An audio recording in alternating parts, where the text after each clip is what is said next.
Aún no tienes el regalo para mamá, estás en olla, no sabes qué le vas a regalar, no le regale olla, no le regale estufa, no le regale licuadora. Mira aquí, 25,000 pesos tienes rumba para mamá. Así que solo tienes que entrar a este video y ver en la descripción cómo ganarte esos 25,000 pesos para que les regales a tu mamá estos bonos de CC.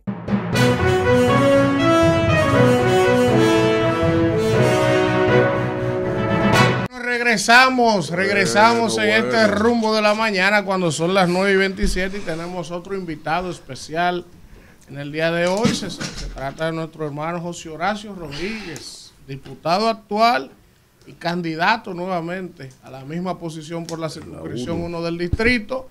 Ya tuvimos más temprano al doctor Gómez Mazara, que usted sabe que cada vez que pasa por aquí deja la cabina prendida en candela. Y ahora vamos también a conversar con José Horacio, que hay muchos temas de qué hablar. Buenos días, José Horacio. Muy buenos días, contentos de estar compartiendo con todos ustedes aquí en Rumba de la Mañana y comenzando la semana ya a pocos días de las elecciones. José Horacio, tú que ya, ¿verdad? Podemos decir que dentro de la juventud que tienes, eres un político maduro porque ya viviste un primer proceso en el proceso pasado, ya has estado 4 años prácticamente en la Cámara de Diputados y vas a tu segunda elección. ¿Cómo evalúas tú a una semana de las elecciones este proceso? ¿Qué te dice la gente en la calle? Pero ¿qué te dice tu intuición, tu olfato? Porque uno va desarrollando un olfato. ¿Qué va a pasar el domingo, José Horacio, según tú? Bueno, la gente valora el trabajo que hemos hecho, valora ver un diputado coherente que ha cumplido con lo que prometió, que trabaja, que es productivo, que tiene logros que exhibir. A pesar de ser el único diputado de mi partido en la Cámara de Diputados, nosotros logramos que el primer proyecto de ley que depositamos, que modifica el Código Civil para modificar el tema de la edad de matrimonio, sea aprobado, prohibiendo la posibilidad de que menores de edad sean casadas en contra de su voluntad en la República Dominicana. En las oficialías del Estado Civil, señores, había entre 2010 y 2020 casos de niñas que la casaban con hombres que le superaban 50 años de edad. Wow. Siendo menores. Y eso pasaba en nuestro país con autorización de jueces y con un supuesto permiso de padres, que no es otra cosa que una venta vulgar. Y ya eso se superó gracias a ese proyecto de ley que depositamos. Y yo siempre digo, los logros de la Cámara de Diputados, si bien un diputado puede ser el proponente de una iniciativa, es un logro del órgano, del cuerpo. Ese es un órgano de la Cámara de Diputados y del Congreso como conjunto que convirtió en ley esa propuesta. Y también le hemos logrado que en la Cámara se apruebe la licencia de paternidad, fortaleciendo así el núcleo fundamental de la sociedad dominicana, que es la familia, para que los padres puedan estar presentes en su hogar, asumiendo la responsabilidad y acompañando a su esposa cuando tienen un bebé que llega a traer amor a la familia, ¿verdad? Vamos a decirlo así. Y también hemos defendido en estos años en el Congreso la aplicación del ajuste por inflación a la escala del ingreso de los salarios de los dominicanos que se le cobra el impuesto sobre la renta, porque hace 8 años que no se aplica ese ajuste. Y hace 8 años la canasta familiar estaba en 28,000 pesos. 8 años después esa canasta básica está en 45,000 y el monto exento está congelado.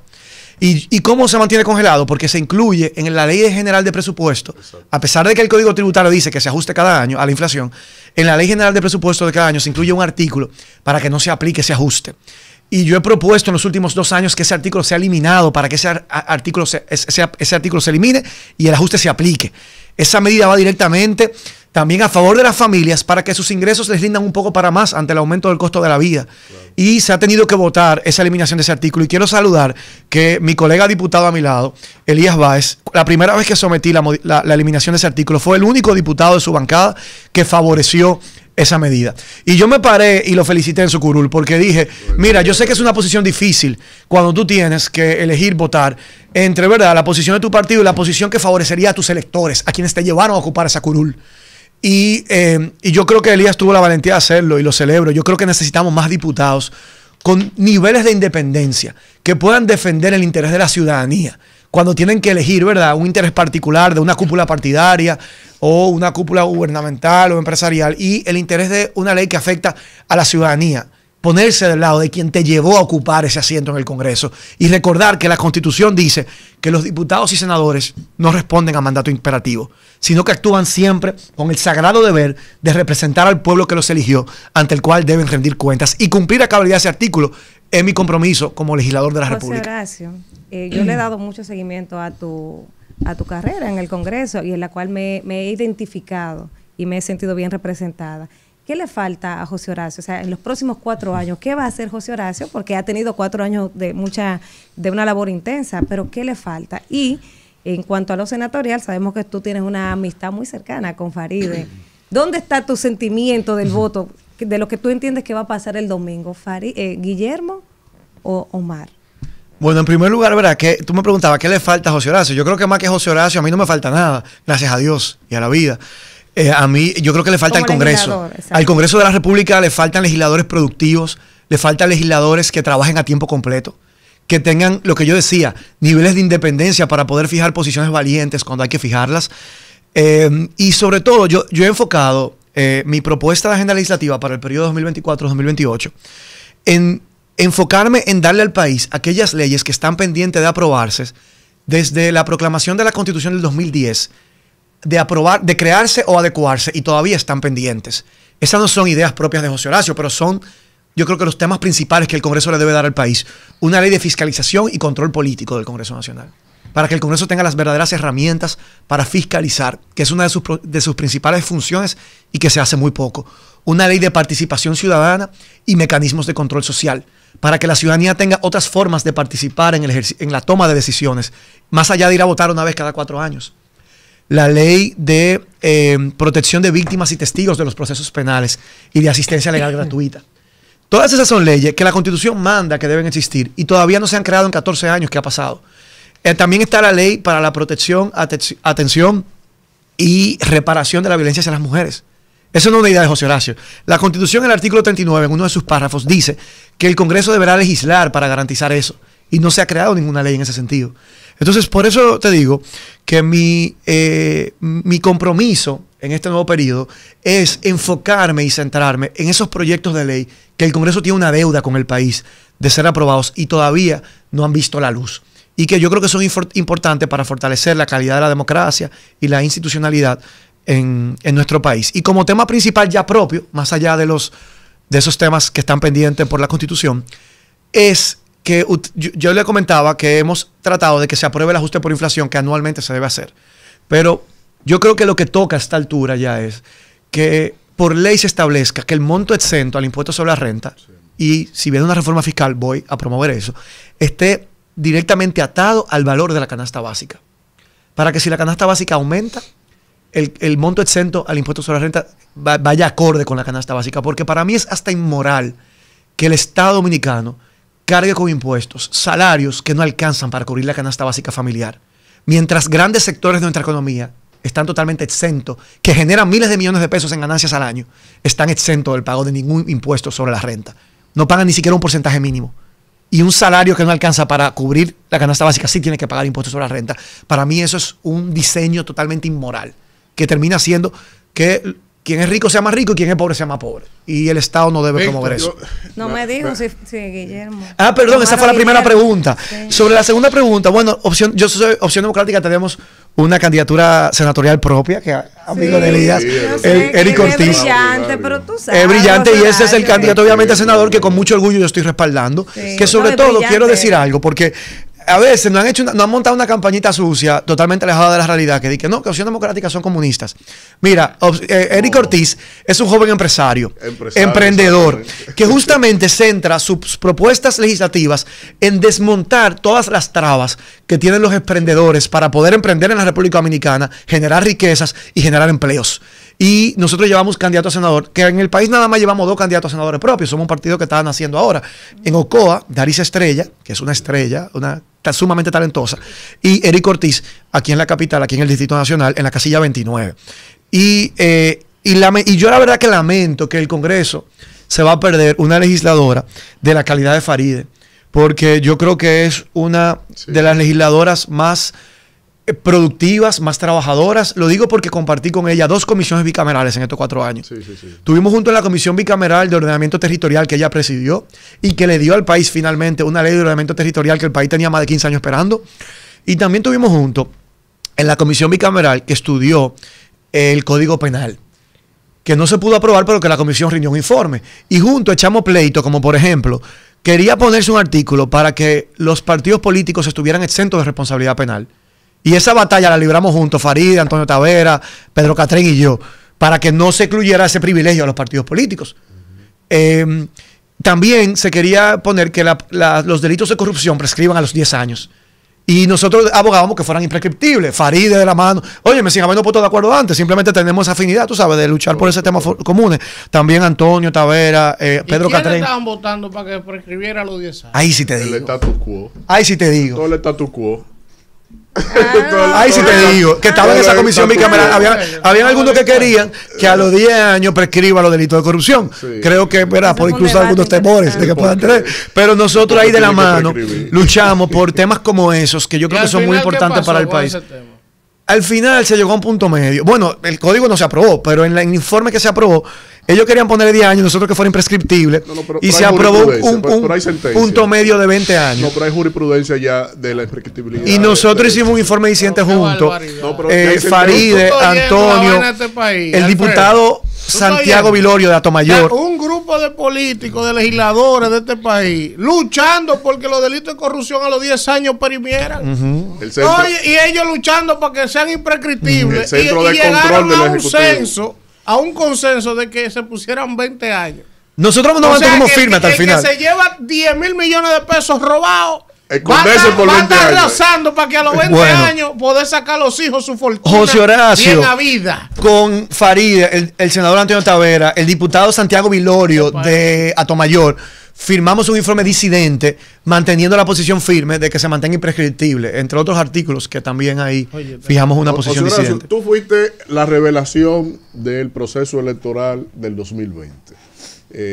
El más votado de toda la circunscripción del país. No sé, pero... De la circunscripción de la 1, circunscripción del uno. país no, de la circunscripción 1. Ahora bien, en este nuevo desafío, yo he tipificado que esto no es una campaña electoral. El país el oficialismo que traza la agenda ha cohibido al país de una campaña electoral y ha convertido esto en un mercado persa.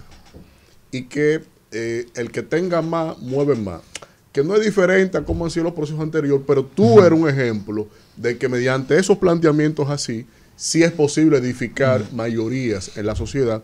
Y sobre todo, cuando te escucho hablar de los salarios y las cosas, imagínate tú, discutir eso con un elusor fiscal ahí en el Palacio, es difícil crear ahí una cuestión que pueda ser equidistante para la colectividad de ahí. Pero vamos a ver, José Horacio, tú te vas a enfrentar a una nueva circunstancia, a un mercado persa y a tu antiguo aliado que va de candidato a senador y que la gente como que no recuerda mucho de que ese que habla de honestidad no aguantó la honestidad ni siquiera en la auditoría de su propio partido y que hay señalamiento ahí porque de su propio, la finanza que le da la Junta hizo y deshizo ahí con su organización partidaria.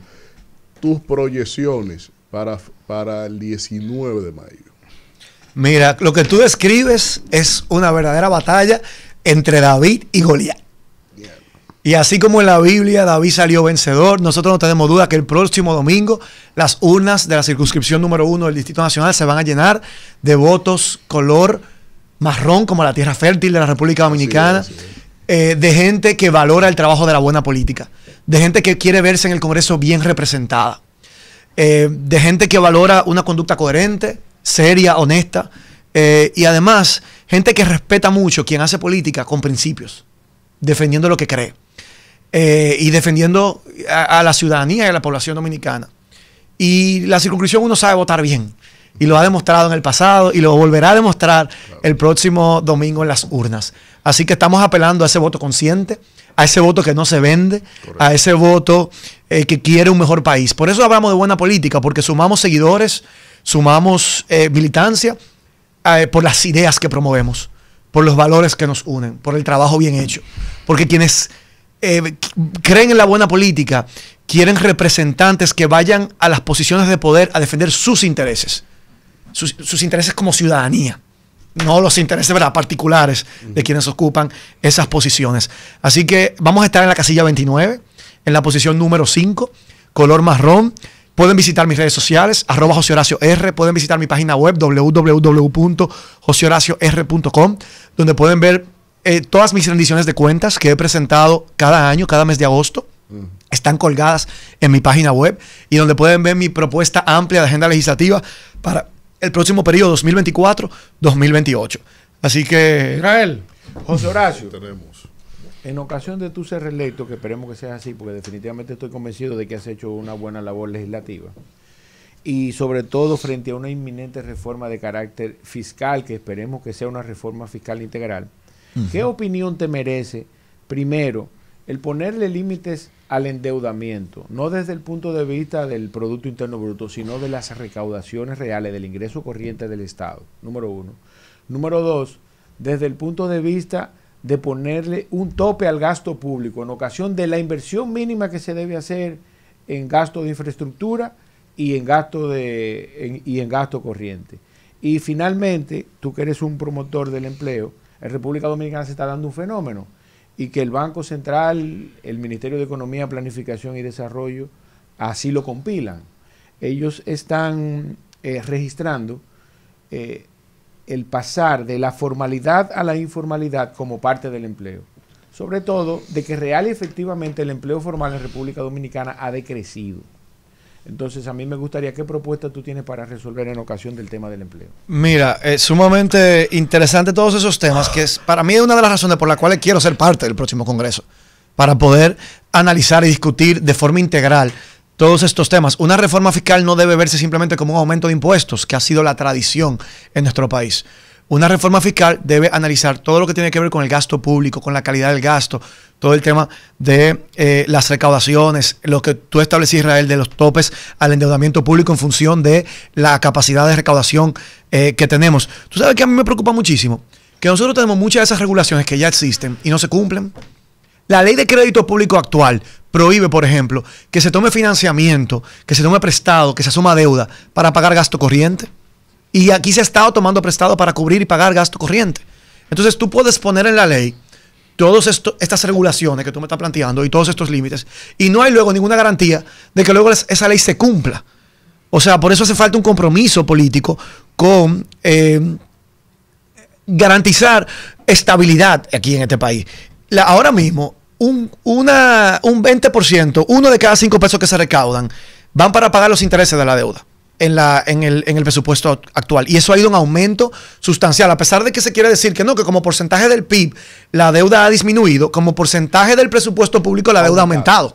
Entonces, eso hay que vigilarlo. Yo pienso que cualquier reforma fiscal debe revisar el tema de las exenciones fiscales en nuestro país, porque aquí las exenciones representan unos valores muy, muy elevados en sectores que son muy productivos, que podría tener algún tipo de incentivo, pero no a ese nivel. Alfredo. Entonces aquí hay que revisar las exenciones fiscales, aquí hay que revisar la calidad del gasto público, y aquí hay que también perseguir y combatir la evasión y la elusión fiscal.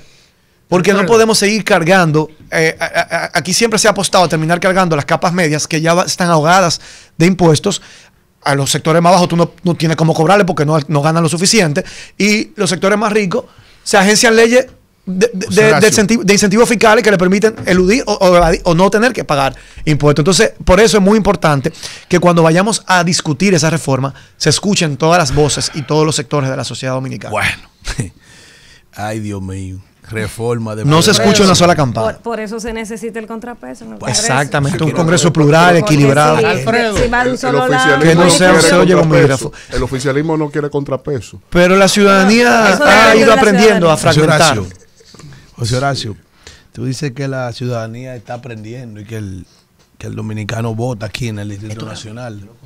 Sí, sí, sí. Eso era suyo, José Horacio. Mire, he visto en estos días que tengo que felicitar de la Junta Central Electoral, de muchas instituciones no gubernamentales, como el caso de Ángel en el debate.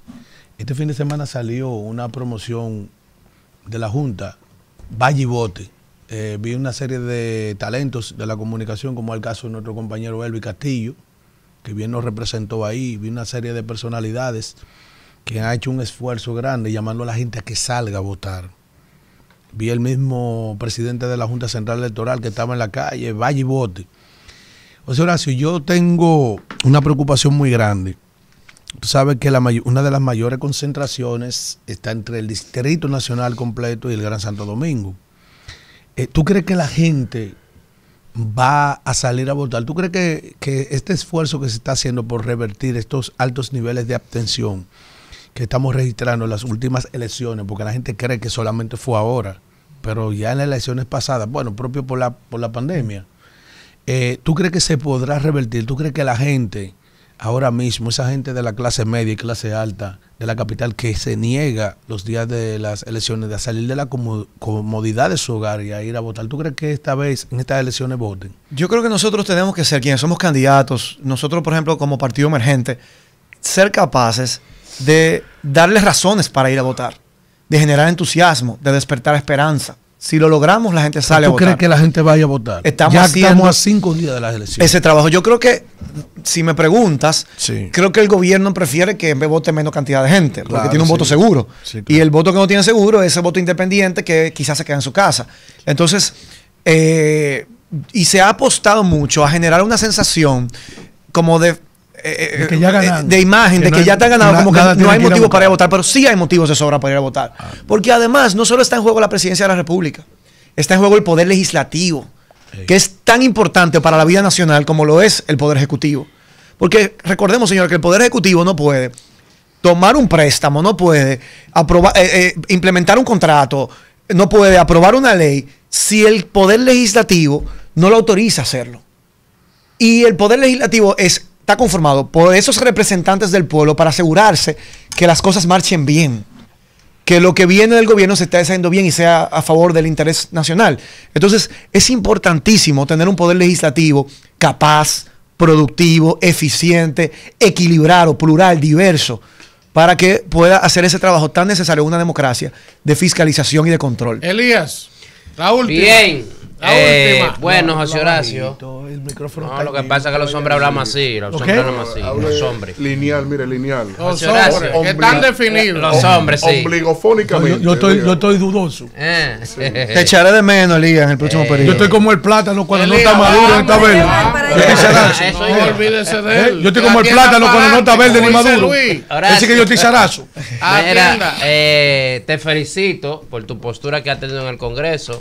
A pesar de que Víctor dice que Luis no quiere contrapeso, sí queremos. ¿Cuál contrapeso? Y lo Él que dijo que queremos quiere es su mayoría para que no nos Pero torpedeen. no aguantaba ni a Faride. Los proyectos. No quería aguantar ni a Faride. Pero tú has hecho un buen trabajo y ese proyecto de ley de prohibir los matrimonios en menores fue muy bueno. Y lo acogió el presidente. Tú sabes que si los presidentes no acogen los proyectos en la Cámara es difícil. Yo te espero que tú ganes de nuevo, que lo estoy diciendo aquí, es responsablemente. Gracias, no, que lo Yo viralicen. no soy hombre de sueldo. Yo tengo mi cuarto. Yo no me importa a mí lo que hagan conmigo. Ya ando altillado. Entonces, oye lo que hay. Si tú ganas, tú apoyarías la reforma fiscal para que se ingresen en los salarios de la clase media y que haya una ampliación de base y que se vayan los impuestos a los pobres. No hay problema. Que los ricos paguen más, que las exenciones que se le dan a esos ricos se les quiten subsidios, bla, bla, bla. ¿Usted apoyaría eso? Una reforma fiscal progresiva, exactamente, Muy que bien. pague más quienes Y más así que tienen. viene. Horacio. Pero lo que hay que ver es cuál reforma fiscal. Tú nunca la ¿Cuál aprobaste. reforma fiscal? Tú Esa es nunca la pregunta. aprobaste en el Congreso. Es así que viene. ¿Cuál reforma fiscal? Esa es la pregunta. Yo estaba por el presupuesto. O Tú integral. nunca la Oye, aprobaste. disculpe. Yo creo Hay que ver si es tributaria o integral. Tiene que ser una reforma integral. Integral. Esperar el borrador Integral. de la Que reforma. claro, para poder opinar. No podemos suponer. No, pero el articulito que ellos ponían en la ley de presupuesto, él votaba a favor. No, yo voté. El Usted único votaba a favor. diputado que votó Él votó a favor de que se elimine. de la indexación. De que se elimine. Yo soy un hombre responsable, un legislador del pueblo. Mi respeto, no como estos borreguitos de que soy yo gomígrafo, no. Mi respeto por usted. Esto es lo más parecido que hay a Melesio Morrobel. José Horacio, entonces, hermano, ¿en qué casilla va tu 29. Casilla 29, posición número 5. Para tener un buen contrapeso. Como dice Elías, no se trata de torpedear, se trata de colaborar y de frenar lo que no convenga, de hacer un ejercicio de contrapeso. Mira, hay un ejemplo que si me da tiempo lo quisiera mencionar. Conocimos el fideicomiso para el desarrollo de Pedernales. Y en ese fideicomiso se incluía un artículo que establecía que el Estado aportaba una cantidad de terrenos para el desarrollo de ese fideicomiso que va a traer desarrollo en el sur, empleos, dinamizar la economía de una de las provincias más olvidadas y pobres del país, que es Pedernales. Y muy bien, pero ¿qué pasa? Que dentro del terreno que se aportaba al fideicomiso, eran 39 millones de metros cuadrados, habían 6 que entraban dentro del paisaje natural de Cabo Rojo, en violación de la ley sectorial de área protegida, que reconoce que ahí no se puede hacer ese tipo de desarrollo. Y nosotros fuimos a la comisión a plantear que había que corregir esa parte del contrato. Y la verdad que no fuimos escuchados en la comisión, no se acogió, nos dijeron que estábamos diciendo mentira. Y le dijimos, bueno, si es mentira, vamos a contratar agrimensores aquí desde la Cámara para confirmar si esa denuncia que hace el Grupo Jaragua, que hace la coalición por la defensa de las áreas protegidas, es cierta o no. Y no se quiso tomar el tiempo de contratar agrimensores y de verificar la información, y se rindió un informe favorable. Y en el pleno hicimos el llamado de que no se podía votar por ese contrato así como estaba, porque violaba la ley de áreas protegidas y el desarrollo sostenible del país. Y miren, se sometió a votación así y logramos tumbar el quórum absteniéndonos en el hemiciclo. Y con eso logramos ganar tiempo. Y finalmente, a pesar de que el contrato decía que no había área protegida, y lo que nos decían a nosotros era, no, que el contrato dice que no hay, pero hay que ver los terrenos, ¿dónde están? Y sí había. ¿Y qué vimos? Que al hacer nosotros la denuncia en el pleno, el presidente escuchó la denuncia y rectificó. A pesar de que nos dijeron mentirosos, a pesar de que nos dijeron que estábamos buscando la Cámara, bueno, pues desde la presidencia escucharon nuestro reclamo también de la sociedad civil y se recibió una adenda al día siguiente. Suerte que no se aprobó, que logramos tumbar el quórum, porque si votábamos que no, pasaba. Ellos son así, ellos se tumbaba el quórum. Así mismo hicieron con las pensiones, que hicieron decir que busca las pensiones y hiciera mentira. Y aquí se tuvo algo increíble. Dentro de las medidas tomadas por la Junta Central Electoral está la suspensión de emisión de pensiones, porque hasta para eso lo habían cogido para politiquear. ¿Tú estás en contra de los pobres? No, yo estoy en contra de que tú le cargues la nómina pobre. Papá tiene que... Y si ustedes quieren la lista de las pensiones, busquen el decreto. Casi 30 años.